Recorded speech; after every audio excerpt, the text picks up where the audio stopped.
Bom dia a todos, bom dia a todas. Sejam muito bem-vindos e bem-vindas a mais um ICL Mercado Investimento. Bom dia para você que está assistindo a gente também pela TV UFMA do Maranhão.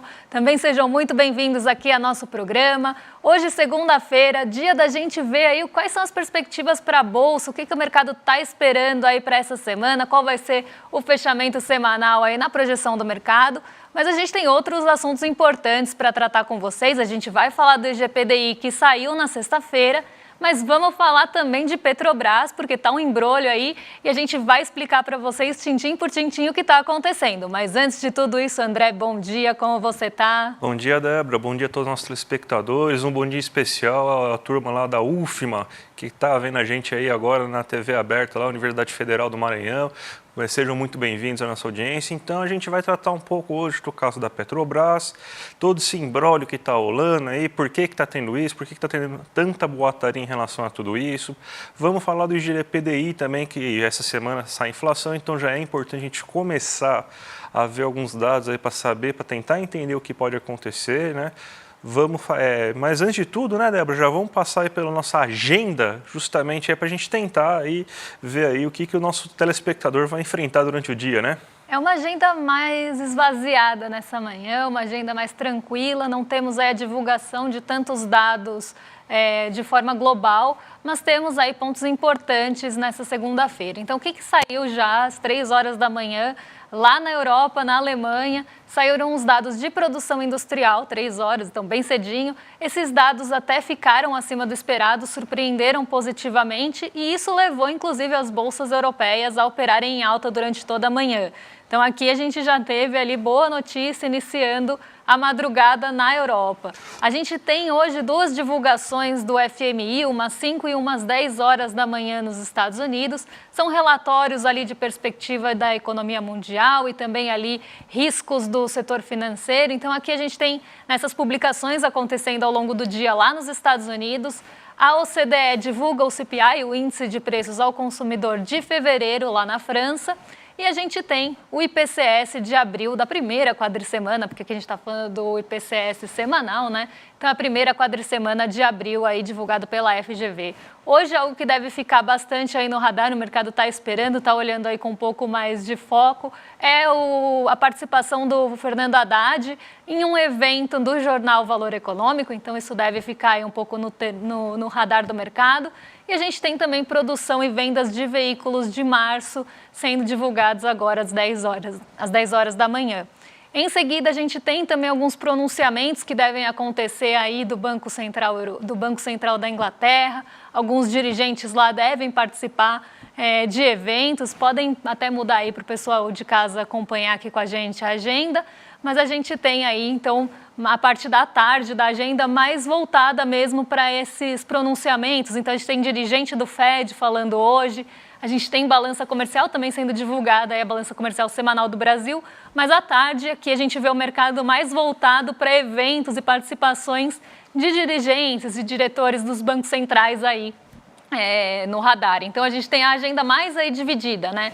Um pouco de alguns indicadores sendo divulgados de manhã, mais ali na Europa mesmo, e depois a gente tem a participação e de pronunciamentos de dirigentes do Banco Central aí de vários países. Então já vamos começar o nosso giro pelo mundo então, né? Porque a gente tem aquela notícia de todo dia que a gente recomenda para vocês aí no icleconomia.com.br, que está falando aí do que vocês devem esperar, do que pode acontecer. Mas, Débora, já vamos então começar pela Ásia, né? A China voltou, né? Depois de algum tempo aí fechados os mercados chineses, né? E o que aconteceu então com a Ásia essa manhã? A gente teve a volta do feriado que estava acontecendo lá na China, os mercados lá ficaram fechados durante 2 dias no final da semana passada, e isso acabou tirando aquela referência que a gente tem, a principal referência que a gente tem do minério de ferro, que é o mercado de Dalian na China. Então a gente teve ali dias mais baseados, né, na performance, no desempenho do minério de ferro em Singapura, e hoje a gente tem a reabertura dos mercados chineses depois do feriado, puxando esse minério de ferro para cima. Então, aqui uma boa notícia que deve mexer aí com a nossa abertura, sobretudo com o setor metálico. Então, para quem acompanha setor metálico e siderúrgicas, devem hoje abrir, estão já em alta, porque o minério de ferro reabriu em 3,19% de alta lá na China. mas um dia ali, né, mais até positivo na Ásia, apesar da bolsa da China, o Xangai Composto, ter ficado ali levemente abaixo do 0 a 0, ficou ali em 0,09 negativo. O restante das bolsas foram para o terreno positivo mesmo. Então a gente vai colocar aí para vocês na tela o Nikkei 225, que foi quem aí liderou, né, a alta nas bolsas asiáticas, apesar do movimento vindo de Nova York. Então a gente vê aí o Nikkei 225 subindo 0,91% nessa manhã, vindo de um movimento bem negativo na sexta-feira. Por quê? Vou explicar aqui rapidamente para vocês o que aconteceu na sexta e por que até se esperava um movimento mais negativo hoje na Ásia, que acabou não acontecendo. A gente teve a divulgação na sexta-feira do payroll, o relatório de emprego, né, e dos dados ali de emprego, renda, utilização do trabalho, todos esses dados aí, criações de novas vagas, saíram na sexta-feira e eles vieram acima do esperado em todos os principais tópicos, até a gente trouxe isso para vocês na sexta.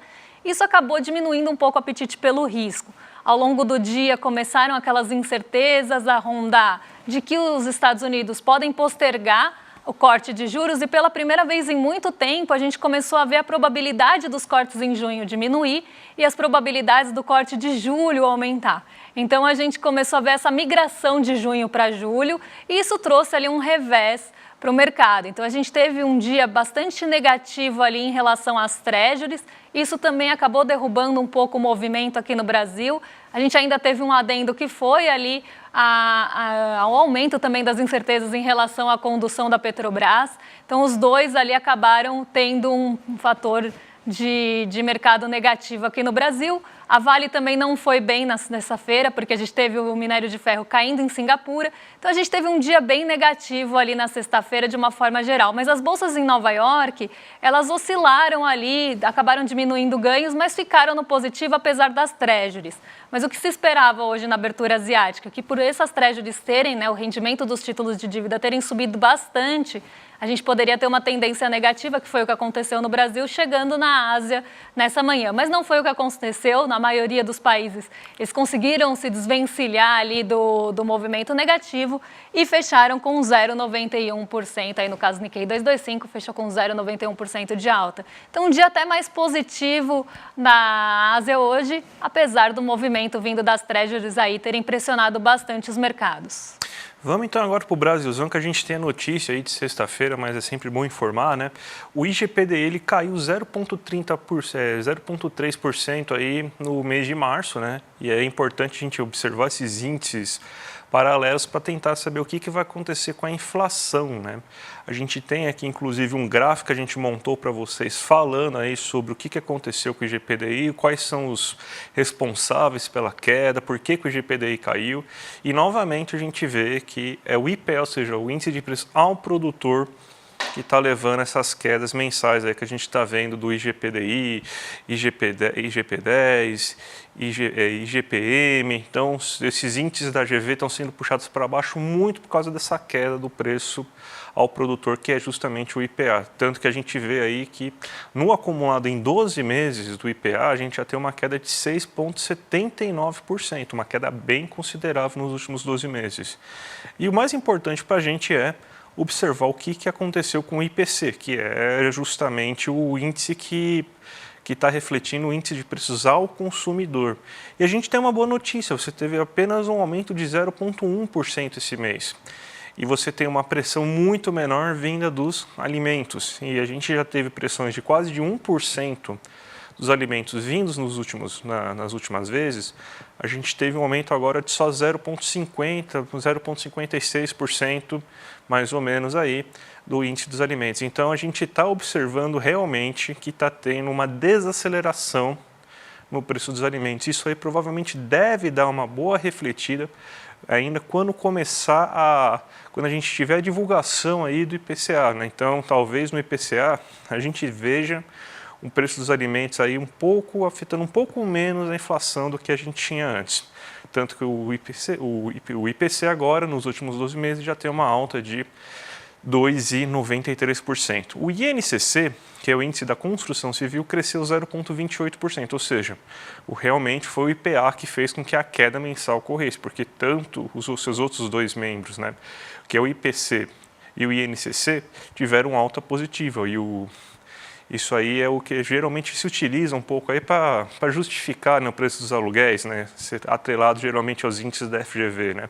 Mas então essa aí foi a composição que a gente teve do IGPDI nesse mês de março, Débora. Bom, aí, boa notícia vindo aí dessa desaceleração em relação ao mês passado do índice de preços ao consumidor. Vamos ver se isso se reflete aí no IPCA final de março, que ainda está para sair. Agora a gente vai trazer um ponto importante aí, algo que deve estar trazendo dúvida para as pessoas, o que está acontecendo na Petrobras, né? Porque a gente tem muitos rumores, muitas especulações, muitos boatos aí rolando no mercado em relação à substituição ou não do Jean Paul Prats. Então a gente tem aí bastante indefinição e nisso acabam surgindo todos esses rumores. Então a gente vai explicar aí para vocês o que está acontecendo com a Petrobras numa linha do tempo, até para a gente entender o que já veio acontecendo, porque não é de hoje essa disputa, esse cabo de guerra que está acontecendo lá, e por que isso está afetando aí a companhia, porque ela também fica nessa indefinição. Às vezes ali até tem uma operação mais mista, né, de ter ali uma das ações subindo e a outra caindo, muito respondendo aí a todos esses rumores. Então vamos voltar um pouquinho no tempo, né? A gente tem até uma reunião esperada hoje, né, do Lula com o Haddad para discutir essa questão da Petrobras. Então vamos entender o que está acontecendo desde aí tempos passados para ver esse desenrolar da história e entender o que está acontecendo agora. Então a gente começou lá em semanas passadas, quando a Petrobras inclusive teve sucessivas quedas, teve uma queda aí bastante relevante, porque a gente começou a ter ali uma incerteza de se a Petrobras ia ou não distribuir os dividendos extraordinários, ou se ia reter parte desses dividendos. Então a gente tem ali o lucro líquido da empresa e isso, né, parte dele vai ser distribuído sim como dividendos, até pela regra ali das SAs. Então a gente tem a distribuição dos dividendos. E a gente tem também a distribuição de dividendos extraordinários. E a gente tem duas ali formas, né, de tratar esse lucro líquido. A gente pode distribuir tudo para os acionistas e ali até uma parte voltar para o governo como receitas extraordinárias, então a gente vai ter essa composição, ou a gente pode distribuir a parte que tem que ser distribuída e reter uma parte ali, inclusive para tentar buscar algum investimento, para deixar quase como um caixa ali para o futuro. O que vinha acontecendo na Petrobras, eu já expliquei isso algumas vezes até com gráficos aqui para vocês, é que a Petrobras vinha distribuindo mais de 100% do lucro líquido. Então esse movimento aconteceu ali ao longo dos últimos anos e o mercado ficou, claro, ali bem acostumado ou mal acostumado com essa distribuição excessiva dos dividendos. O que aconteceu agora? A gente começou a ter ali uma mudança, né, em relação a essa gerência aí dos dividendos, de que a gente teria, né, uma retenção desses dividendos, até porque a gente tem ali aqui Brasil e Petrobras, tem uma pretensão de liderar a transição energética no país. Então, precisaria de investimentos ali mais altos e até para manter, né, a empresa competitiva, manter ela com pesquisa, com desenvolvimento, precisa de investimento e precisa ali também trabalhar, não só distribuir lucro, mas trabalhar no investimento da própria empresa. Então, aqui a gente tem, né, esse cabo de guerra que começou ali no momento em que começou essas especulações. O Jean Paul Prats falou dessa intenção da Petrobras liderar a transição energética. Em seguida, a gente teve a declaração falando em relação à não distribuição dos dividendos extraordinários e começou ali a azedar a relação Petrobras e mercado, porque o mercado vê ali de uma forma mais rasa e quer os dividendos sendo distribuídos e não liga muito ali para o longo prazo. Então, para eles, transição para o mercado, transição energética, é algo que vai levar aí mais tempo para amadurecer e para começar a trazer algum recurso, algum lucro. Então, não seria interessante no curto prazo. E a gente sabe o caráter curto-prazista que o mercado tem em relação ali, principalmente à distribuição de lucros.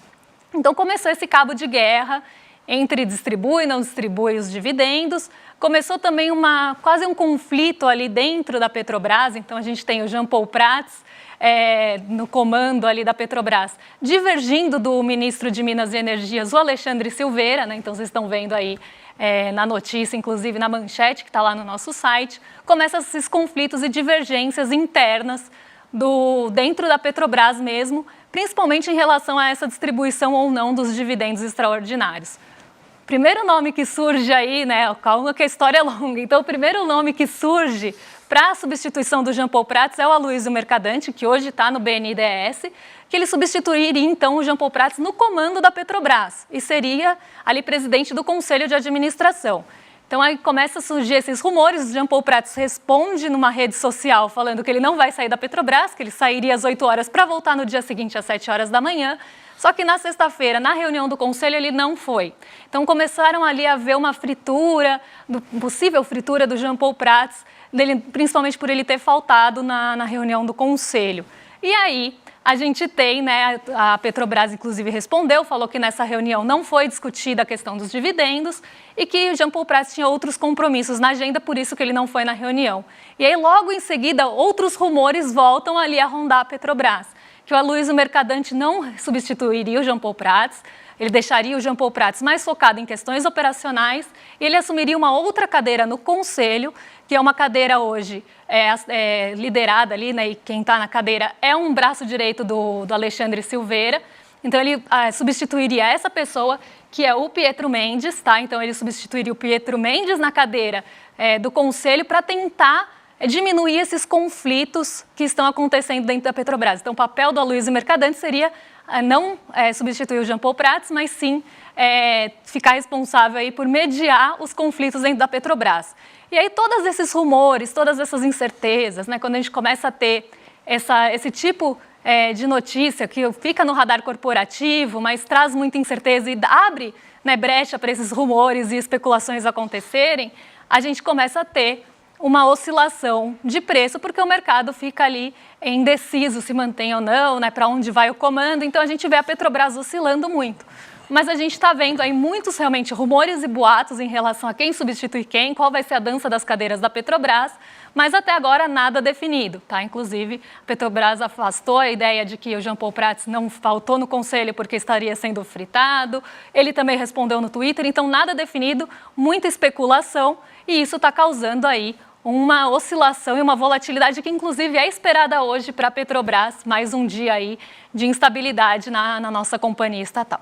Já que a gente falou tanto de mercado, então, né, vamos lá falar então do termômetro da Bolsa para saber o que o nosso querido mercado está querendo, né? O mercado está otimista mesmo com todo esse rolo da Petrobras e o mercado está esperando uma alta, né, da Bolsa essa semana, né? Rolo na Petrobras e temos aí também hoje uma semana que pode ser bastante volátil, né? A gente vai ter divulgação do CPI dos Estados Unidos, o índice de preços ao consumidor, que vem numa semana aí também de muita incerteza em relação aos juros do país. E a gente tem também a ata da última reunião do Banco Central.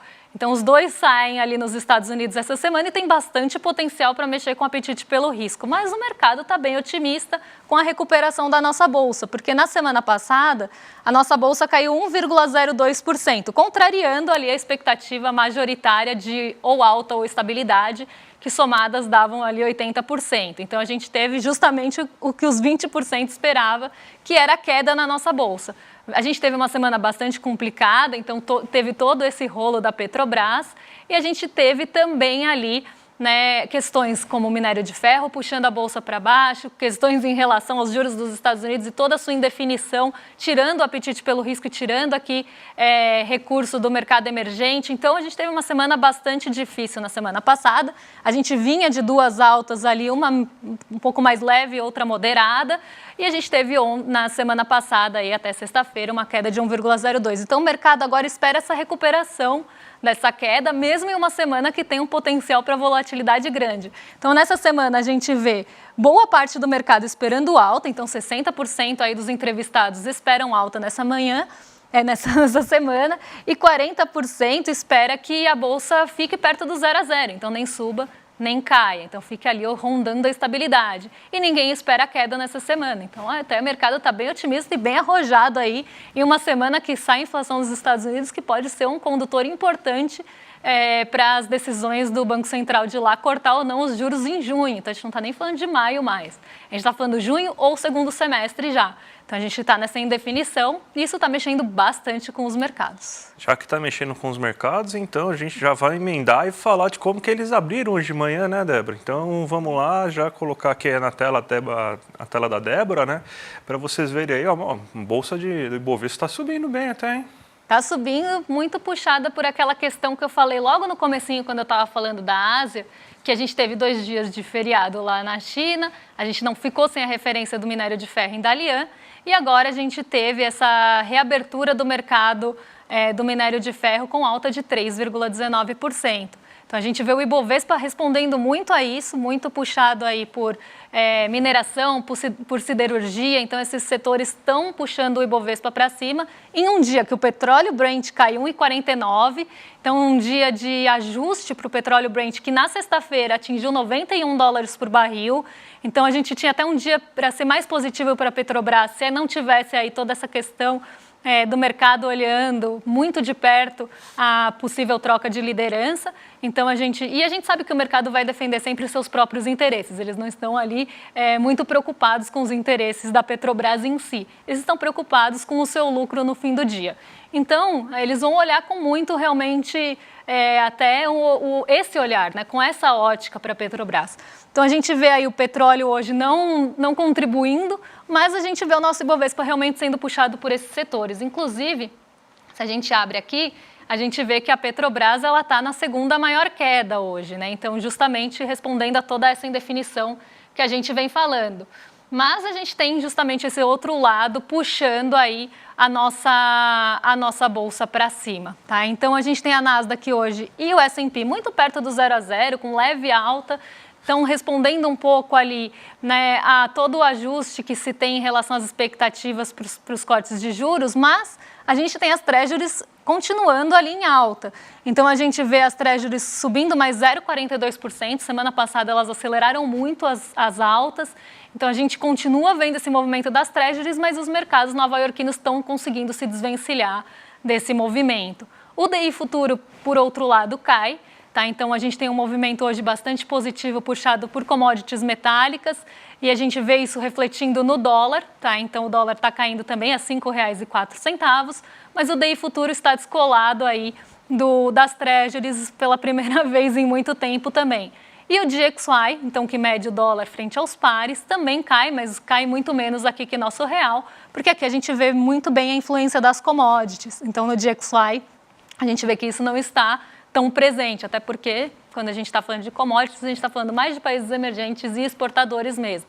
Então aqui contra os pares o dólar cai, mas não cai tão forte, né? Não cai tão fortemente. Contra o real ele já cai bastante, então o nosso real está se valorizando hoje, muito puxado pela alta da bolsa e também aí a gente vê esse movimento do DI futuro ajudando um pouco no apetite, apesar das treasuries hoje em alta. Débora, ontem foi um sucesso, né, a nossa aula com o Elliot Aronson, né? Mais de 128 mil pessoas inscritas para assistir nossa aula ao vivo, né? Essa aula inédita aí, com o maior psicólogo social vivo do planeta, né? Então, antes de tudo, a gente quer agradecer todo mundo que ficou vendo a aula, todo mundo que viu, que ficou até... Ontem foi até quase meia-noite, né, a aula, né, de tão boa que ela foi, né, e também todo mundo que entrou agora no ICL, que vai ver muito conteúdo, tem muito curso lá para a gente ver, né, e a gente tem um recadinho para vocês, a gente liberou o replay agora, então hoje ainda tá, para quem quiser ver aí, a aula tá liberada, é por tempo limitado, mas a aula tá liberada, gente. Então, ó, vocês querem ver o replay, ó, icl.com.br/replay aqui, então clica aqui, daí vocês vão ver o replay, né, e quem se inscrever no replay e ver a aula no replay vão ter as mesmas condições que a gente teve ontem, né? Então, tudo isso aqui, 250 cursos, e-books exclusivos, certificado de membro, aplicativo, esse plano aí anual, essencial anual de 12 de 47 e esses super livros aqui, ó. Livro do Eduardo Moreira, esse livro do Juliano da Empoli, Os Engenheiros do Caos, o Animal Social aí do Elliot Aronson, aqui, ó.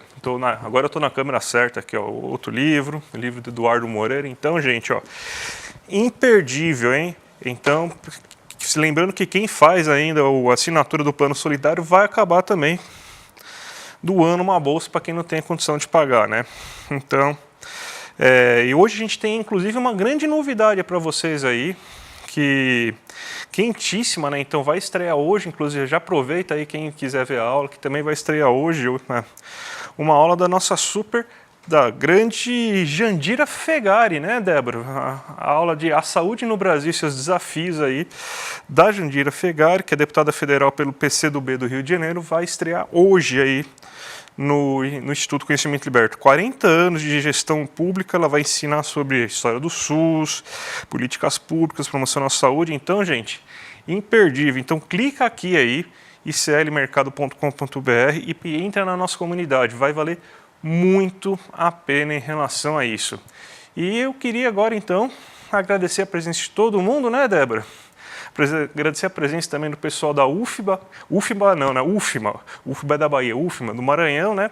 Que espero que vocês tenham gostado aí da nossa estreia aí no canal de vocês. E amanhã, terça-feira, a gente tem aí dados importantes que vão começar a sair nessa semana, então uma semana aí que deve ser bem marcada por volatilidade. Como eu falei, o mercado está bem otimista, então a gente vai acompanhar muito de perto aí quando saírem os dados da inflação dos Estados Unidos, quando saírem quaisquer pronunciamentos de novos dirigentes, a gente traz para vocês. Vamos dar uma olhada durante a semana no monitoramento do CME Group para tentar entender aí como é que estão indo, né, essas expectativas em relação a juros, mas sem esquecer aqui do nosso Brasilzão, porque essa semana também tem dados importantes sendo divulgados aqui.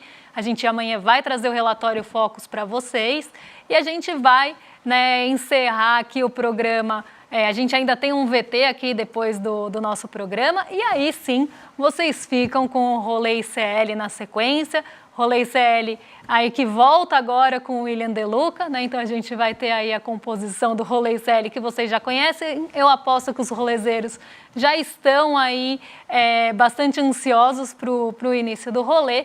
Então, vocês ficam aí em excelente companhia. Não saiam, porque ainda tem um VT aí para vocês. E a gente volta amanhã para trazer relatório Focus e ver o que o mercado está esperando aí em relação a nossos indicadores macroeconômicos, né? Então, vamos entender aí se o mercado passou ou não bem o fim de semana. E a gente volta, então, amanhã. Um beijão para vocês e muito bem-vindos aí à TV UFMA. Então, vamos lá ver o VT agora, então, gente. Um abraço e até a próxima aí. Fala, turma, que aula incrível que a gente teve no domingo. Estou aqui no ICL e os comentários estão chegando de tudo que é canto, agradecendo a aula com Elliot Aronson, o maior especialista vivo no mundo em comportamento humano. E muitos insights, muitos conhecimentos, pesquisas que ele mencionou, conceitos que as pessoas não tinham ideia, e muita gente está pedindo para a gente liberar o replay dessa aula. Então, se você não assistiu, a notícia boa é que a gente resolveu liberar o replay atendendo, que está todo mundo pedindo, mas vai ficar pouco tempo, porque depois essas aulas ficam disponíveis só para quem faz parte, né, ali dos cursos do ICL, para poderem usar isso como referência depois. O ICL Cursos que financia a gente ter tudo isso gratuitamente. Então a gente permite que todo mundo assista, mas depois fica na área restrita ali. Mas, dada esses pedidos, aproveita hoje, porque hoje você ainda consegue assistir gratuitamente essa aula e aprender com tudo que foi ensinado ali, tá bom? Um abraço e curtam esse presente. E assistam até o final, que no final tem mais presente para vocês. Fala, turma, que aula incrível que a gente teve no domingo. Estou aqui no ICL e os comentários estão chegando de tudo que é canto, agradecendo a aula com Elliot Aronson, o maior especialista vivo no mundo em comportamento humano. E muitos insights, muitos conhecimentos, pesquisas que ele mencionou, conceitos que as pessoas não tinham ideia, e muita gente está pedindo para a gente liberar o replay dessa aula. Então, se você não assistiu, a notícia boa é que a gente resolveu liberar o replay atendendo, que está todo mundo pedindo, mas vai ficar pouco tempo, porque depois essas aulas ficam disponíveis só para quem faz parte, né, ali dos cursos do ICL, para poderem usar isso como referência depois. O ICL Cursos que financia a gente ter tudo isso gratuitamente. Então a gente permite que todo mundo assista, mas depois fica na área restrita ali. Mas, dada esses pedidos, aproveita hoje, porque hoje você ainda consegue assistir gratuitamente essa aula e aprender com tudo que foi ensinado ali, tá bom? Um abraço e curtam esse presente. E assistam até o final, que no final tem mais presente para vocês.